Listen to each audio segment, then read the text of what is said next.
Okay, so I've got my clay out. And what I'm going to do is I'm going to take my wire tool. You guys have a nylon wire tool. And I'm just going to cut some clay about a finger down off the top of the form.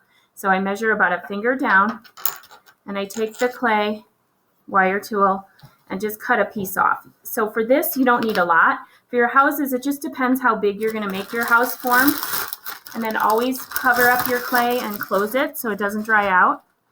All right, now, if I were tossing a slab, you would want to hold down your mat and then toss it sideways, standing up. But like I showed you in the video, it's difficult to do under the document camera, so I just showed that video on how to do that. The other method, obviously, is a rolling pin.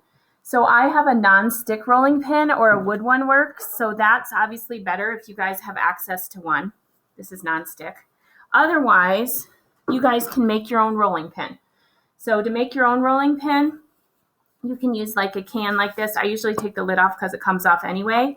And the clay tends to stick to it. So the best thing to do is to take some paper towel and some tape. I like masking tape. I just have this blue painter's tape right now. And you can make your own rolling pin. It doesn't have to be a tall can like this. It can just be a regular can as well. But the taller one is wider to roll out. So you would just take it and wrap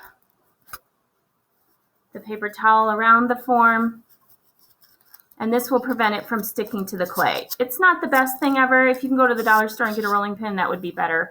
Now, when you first start out, so it will roll it. When you first start out, you don't want to just start rolling, especially if your clay is really hard. So it's going to be a little noisy, but if you're able to do it in your home now, you can, or wait till later.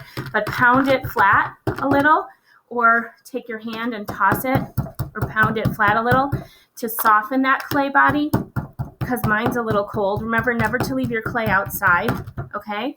And then it's better if you stand up so you can put some pressure on it when you roll it out.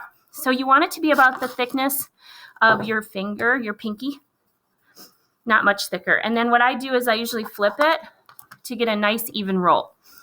So ideally we would have thickness strips, but you want to try to get it even. You don't want one really thin side and one really thick side.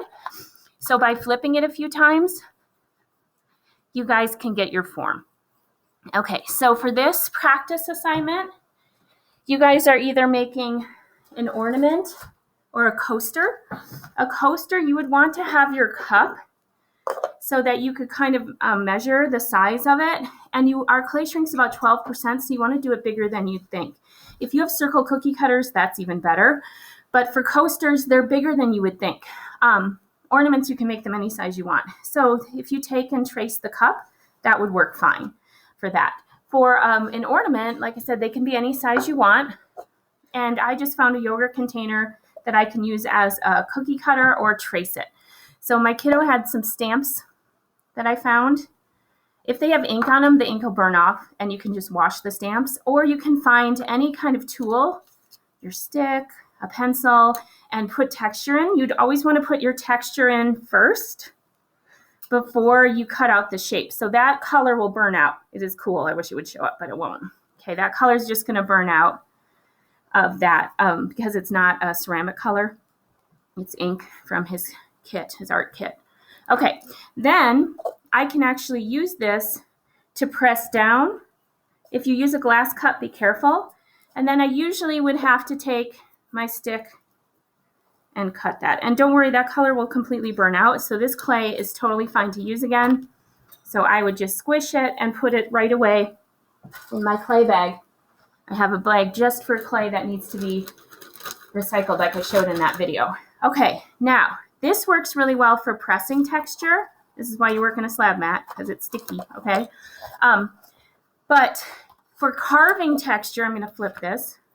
If I try to carve and draw texture into the wet clay, like I wanted to write a word or draw something, it leaves these yucky boogers, clay boogers I call them, or edges. So it's much better to let that get to the leather hard stage. So if I wanted to make this an ornament, I would put the hole in, and the best thing to use is the end of a regular pencil if you have one, because if you just use the tip of your tool, that hole will shrink and close. Plus, it's not all the way through. So use at least the thickness of a wood pencil, okay? And then make sure that you are smoothing the edges. If you're doing an ornament, remember it hangs from a tree, so you want to consider the front and the back.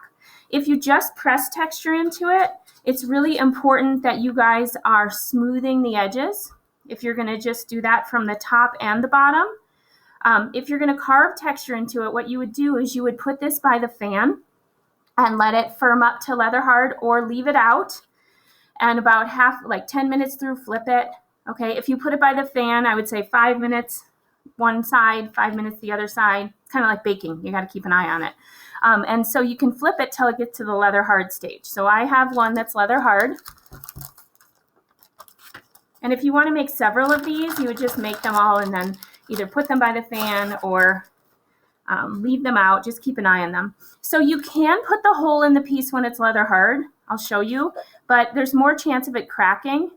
Okay, so you can kind of drill the hole if you're making an ornament today into the piece, but there's a little more chance of it cracking.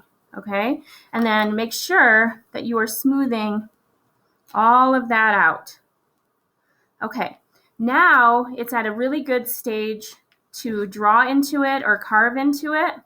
I got a little crack there, by the way. The best way to smooth it is not water. It's more clay, soft clay.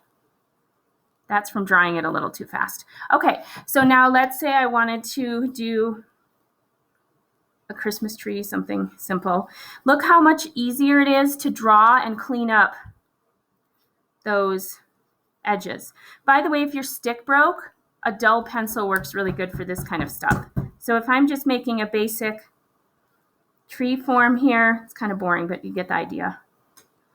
Okay, after I make the form, then I would want to kind of clean up those little clay boogers because they'll show up in the firing. So here you go, free gifts for people.